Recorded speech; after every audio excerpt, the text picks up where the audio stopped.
ప్రజలతో పని లేదండి వాళ్ళకి.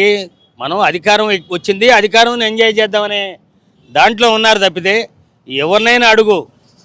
ఇప్పుడు గత ప్రభుత్వంలో ధ్వంసమైంది, నష్టం జరిగింది అని చెప్పడం తప్పితే ఇప్పుడు మనం వచ్చి ఏం చేస్తున్నాం అంటే నష్టం పూడుతున్నారంట. ప్రజలు మేలు చేయటం ఏం లేదు, నష్టాలు పూడుతున్నారు. ఎట్లా పూడుస్తారు?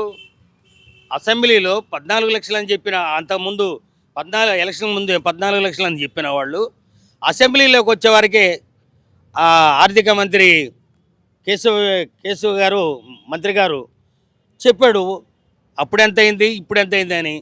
అప్పుడు 5 లక్షల చిల్లరే అయింది. మరి అది ఆ 14 లక్షలు ఎక్కడ పోయినట్టు?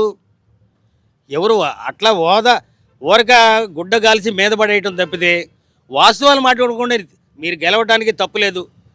ఒక మనిషిని ఎదుటి వాడిని తప్పుడు చేయాల్సినంత అవసరమే లేదు.